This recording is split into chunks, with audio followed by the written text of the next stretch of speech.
Welcome to Portland Film Beat. I'm Dave Poland.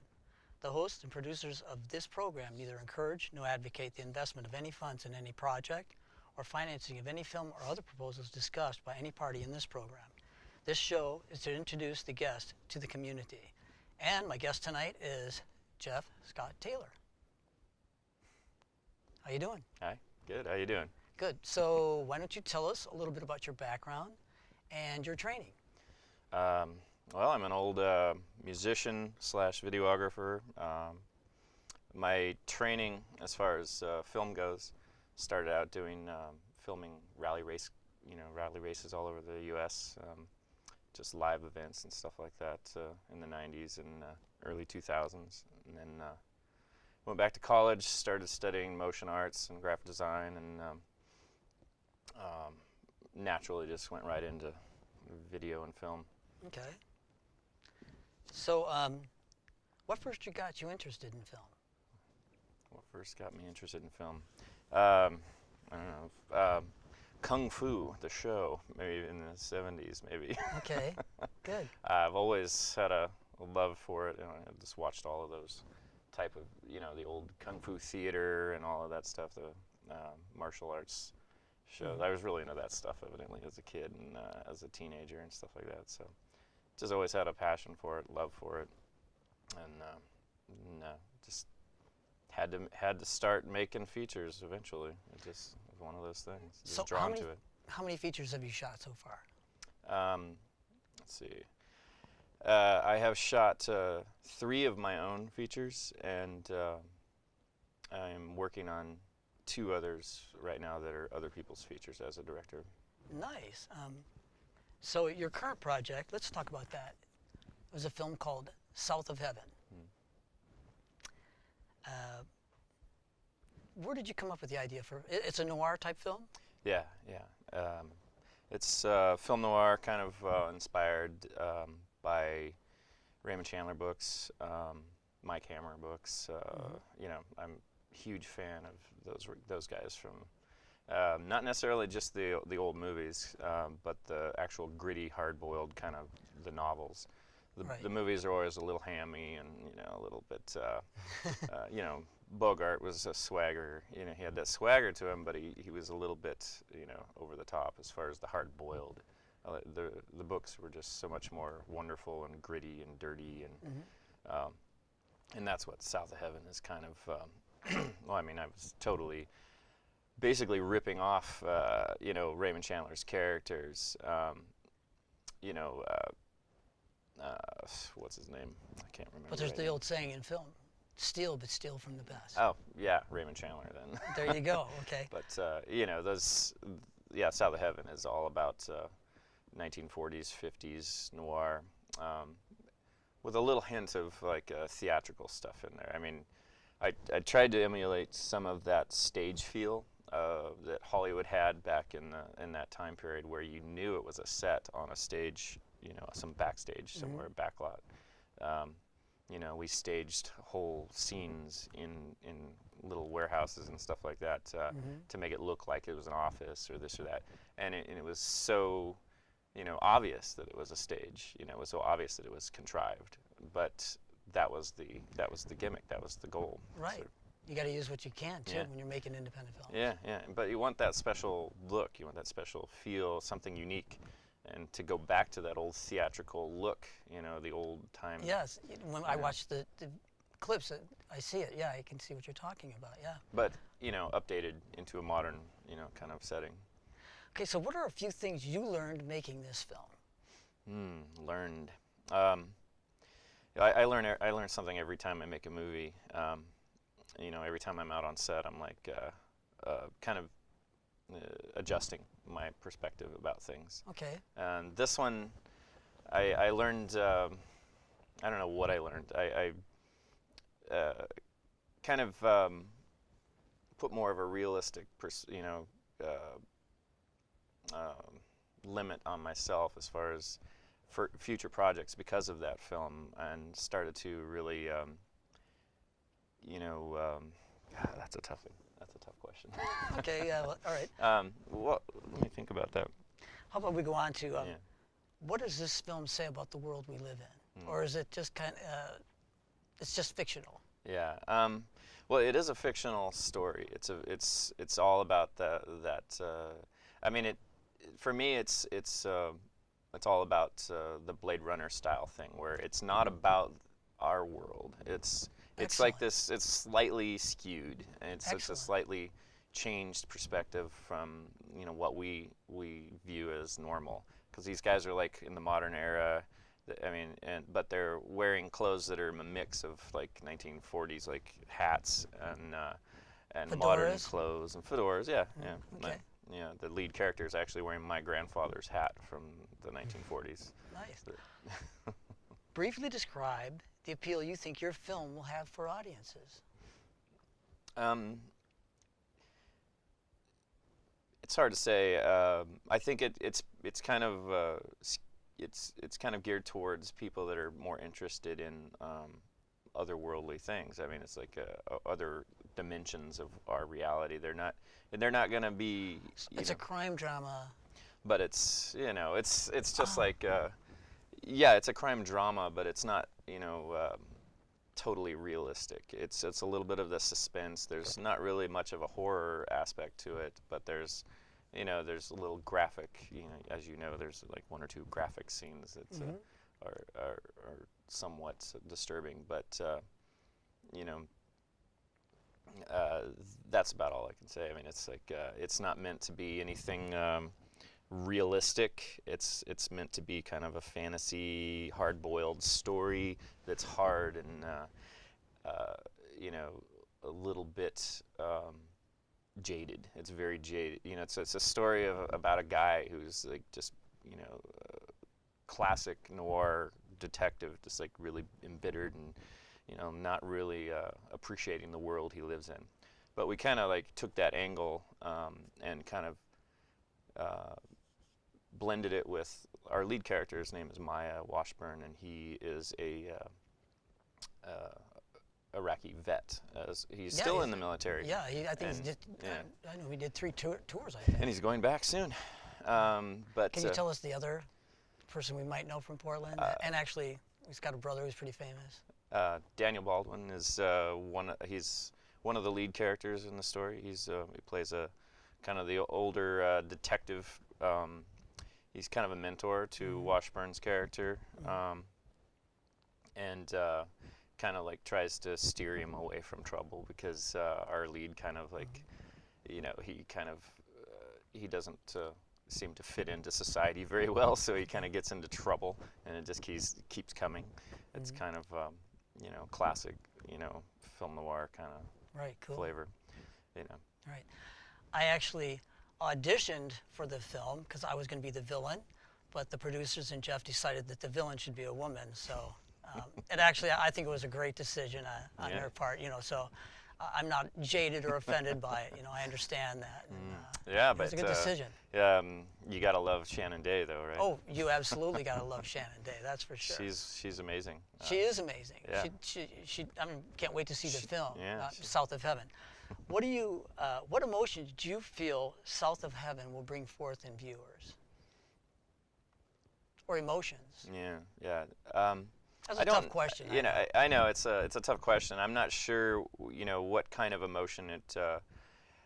I don't really think about, what it's going to do for other people, because I'm always like so, into what I want out of it. What I'm like when I'm writing a script or making a movie, that's all my project, as opposed to the other projects I'm doing for other people. It's all about me, and I'm like, it's my story and how I feel about it. So yeah, it's sure. like, I never really think about pleasing others when I'm doing my own features. So it's like, if you do, I feel films, too many people try and write for an audience. Yeah. And you always hear when you're writing, because I write a lot. So who's your audience? What's your audience? Well, I think the audience will discover the film. Yeah.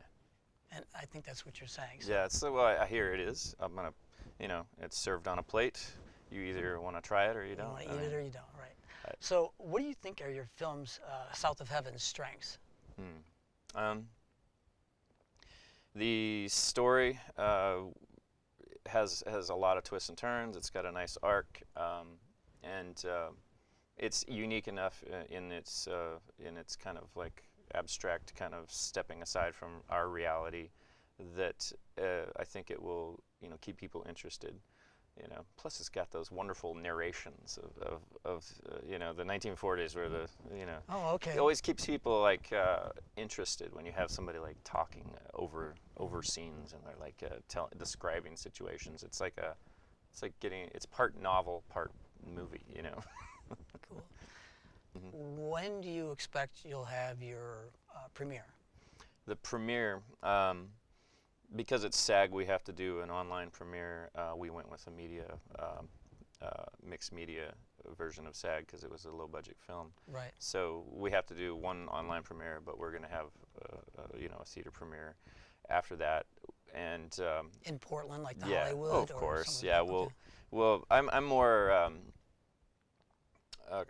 I want to do kind of a cast and crew and friends kind of a setting more. Right. So I'm not really interested in blowing things up and having like this big hoo-ha at a theater with like a bunch of strangers. I want it to be a close, personal, intimate thing with the friends and cast and people we know in the community that would be interested in it instead of trying to get people to come out. So, the audience members, if they'd like to see the film, can they keep track of it on Facebook? Yeah. There's a South of Heaven. Ellery, can we put up the Facebook page for South of Heaven? There it is. Oh, that's Jeff's. You can, I'm sure, go to Jeff's as well, but there's another one up there, I think, for, that's me. Anyway, there, okay, well, he'll get it there. Anyway, get a hold of Jeff Scott. You can look at his webpage, or his Facebook page, and I'm sure that he will post out there when things will be live, so you can watch South of Heaven. There is a fan page for South of Heaven the movie. Okay. It's actually called South of Heaven the movie on Facebook. South of Heaven the movie on Facebook. And so, what are the threats with South of Um, If that's a fair question or not. What does that mean, though? I don't know. Who am I threatening with this? I don't know. Yeah, I don't have an answer for Okay. the That's a good threat answer. of it. I never try to club people over the head with these projects. I kind of say, here it is. You like it or you don't, and it's fine if you don't. And if you do, wonderful. I love that. It's always been my philosophy because my first film was like an art film. So I'm like, I never tried to please anyone with it. So the threat doesn't exist. It's just a matter of, well, if you like, kind of dark, gritty, sexy movies with a lot of the inspirations of noir, So do you have any women like the Jessica Rabbit type? Type. I can't think of another. For our Who was for our Humphrey lead Bogart's character. wife's name? Lauren Bacall. Lauren Bacall, yeah. A Lauren Bacall crime type woman in it. The female lead. Oh my God, I'm blanking her name. Don't use that. Cut that out. The female lead. What was her name? Man, I'm blanking it right now. That's okay. Just keep going. It'll come to you. Well, the female lead in the film is kind of the Jessica Rabbit style. She basically wears an evening gown throughout the whole film, but it's not by her choice. It was, thrust upon her because she was rescued from a situation where the villain had left her with nothing on but a nightie, basically, kind of undergarment. Okay. So the hero rescues her and ends up, while she's passed out at his pad, he goes and buys something for her to wear just off of the girl at the shop. So he's like, here's a dress, wear it. Uh-huh. But things go downhill after that, but she basically wears a dark, kind of a little bit of a, skirty dress. She's a beautiful actress. Cecily Crowe is her name. And she's a beautiful actress, really curvy, and she is amazingly serious in that film. She's like wonderful. She plays Cool. the part so well. Very intense.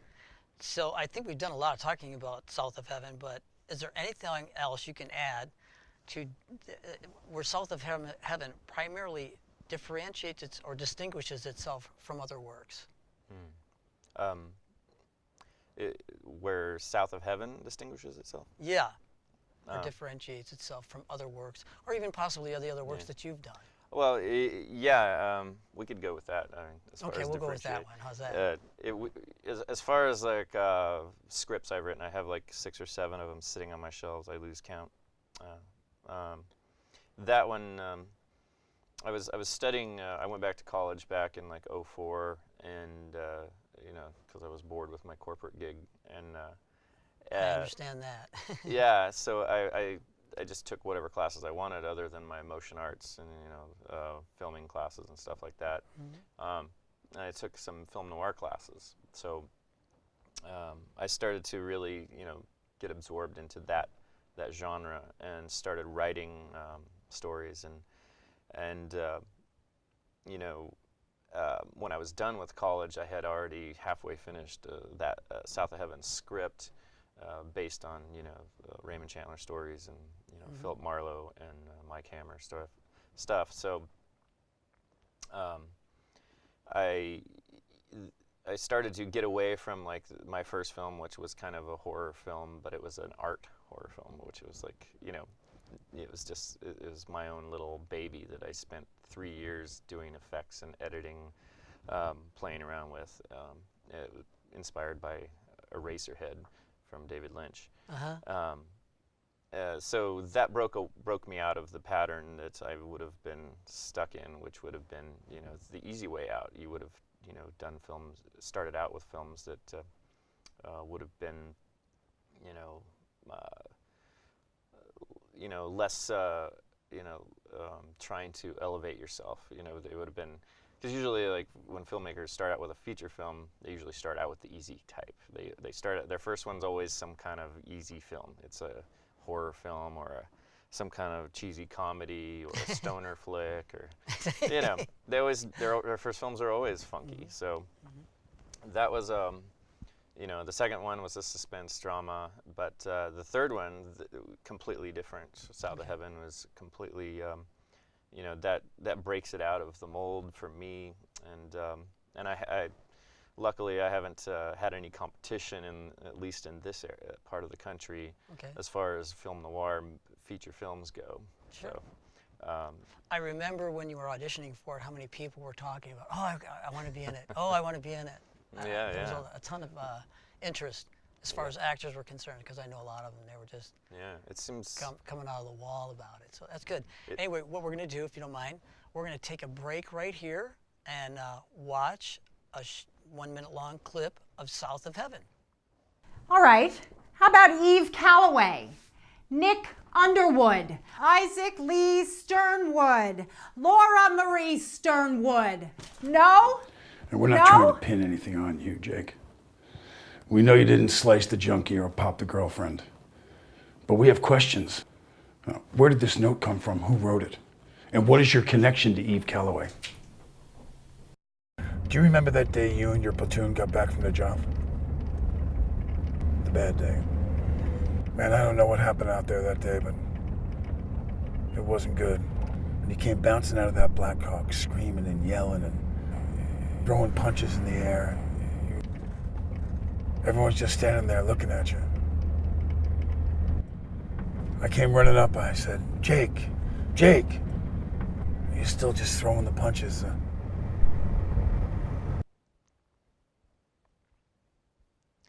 Wow, that was excellent. I do have a question. How did you shoot the car scene? Was there a screen behind it, the old, old style? Did you actually have cameras on a car moving, or on a trailer like they usually do? Well, technically it was like a little more difficult than we originally wanted to do like a warehouse with a green screen and just do it the old style, put a backlit projector behind a car and have them, but we decided to opt for the realistic look of it, and actually found a big old boaty, floaty car, and rented a big camera system and slapped it on there. And So it is on a real car. Okay. oh yeah, yeah. And Daniel was wonderful because he's had a lot of experience over the years driving in camera cars. This thing was like a big mount system, and so he's literally getting blocked by this big camera right in front of his face as he's driving down the road. Oh, okay.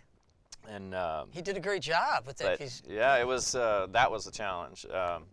And both myself and the DP were hunkered down in the back seats, hidden from view, watching it on monitors as we're driving down the road, literally. And it was the middle of summer, and it was 100 degrees out, and everybody's sweating and just miserable. And we drove, from the beginning of Sandy, from like 11th Street all the way up to like 100 and something. That's a busy road too. Oh yeah, and it was one of the most trying days of filming. Just hours of setup, and then the car's AC was funky, so we're all like sweating like crazy, and trying to focus on this. And it was one long strip of dialogue, so you didn't have any cuts in between. You're just basically rolling through this huge piece of dialogue, and Daniel did a wonderful job. Maya and Daniel did a wonderful job of the emotion and the intensity. Maya has like personal, his reference to that is that some of that dialogue him and I actually sat down and wrote for that scene. Okay. And it was really personal for Maya. And Daniel he really worked himself into a serious, intense emotion. Cool. He was like almost in tears by the end of it. But yeah, as far as the technical aspects of that, it was this big old rail system that we rented from Pacific Grip here in Portland, Oregon, and mounted it on there and went for it. There you go. So what's next for you, Scott? Jeff, sorry. I have 2 feature films that I'm directing that are not my films. I'm just a hired director to make these things happen. Good. And I can't actually talk about the names of the films, but those are films that are going to be shot. They're in pre-production right now, and we're going to be working on them over the next till summer. One of them has a local actress, and she's the writer, named Kelsey Tucker. I think we can safely give her name. She's going to play. She's going to be an actress in the film as well. But the story is a great story. Mm-hmm. And another project other than those 2 is called South of Heaven, Little Sister, which is the sequel to South of Heaven. Mm-hmm. That the script is done. It's just sitting there waiting because I've contractually agreed to do these other films before I can jump into my own feature film projects. How do you work with actors? How do I work with actors? Well, first of all, actors. I mean, some directors are like, actors. They're like they don't like working with actors. There's a lot of guys that are like, it's the worst part about their job is like having to deal with the actors. But they glamorize and like fantasize about the movie making part of it and all the techniques and all of this stuff. But personally, actors are my favorite part about it. I've never had a bad experience with an actor. Everything is wonderful. Even if it's a cranky, high-stress situation, I'm loving it because, actors are a certain breed of people, and for me, they're the best part about it all. I've just like, but as far as working with them goes, I usually try to be as calm and cool and relaxed with them as much as possible. They appreciate that too. And as an actor, I can guarantee. Keep the stress down, and usually, my personal techniques, especially because we're in the indie field and there's a lot of inexperienced actors in this town, as well as experienced actors. You work with a lot of different types of people. If they're not doing what you want, you adjust. You make it work. I have a few techniques for that, but as far as working with them, that's the challenge. But I can't really describe the techniques without Okay. I understand. But working with them is like let's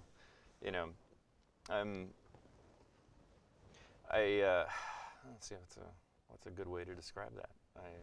I think we can just cut that out. Why don't we just move on?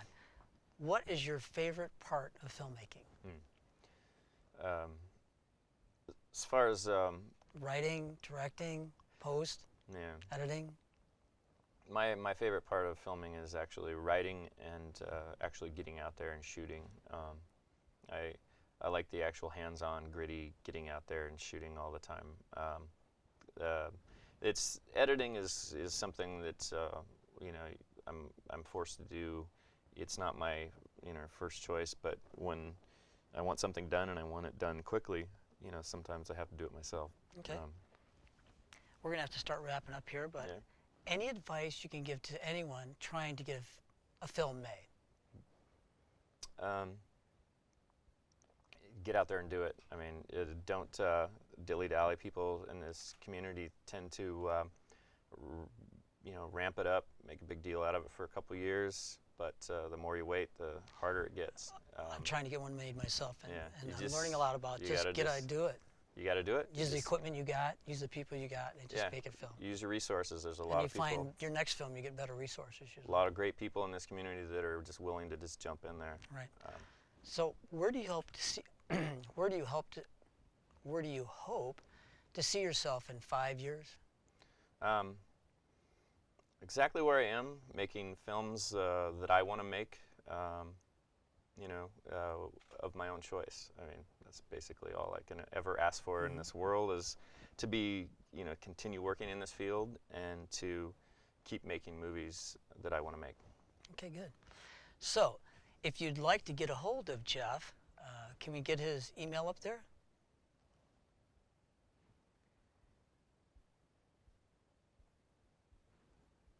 Anyway, You can what is your email? you can get a hold of me at jeffscotttaylor@yahoo.com. jeffscotttaylor@yahoo.com. You can message him through Facebook. And if you have a question for me, you can email me at portlandfilmbeat@comcast.net. That's portlandfilmbeat@comcast.net. I want to thank our guest for being here. And until next time, thank you.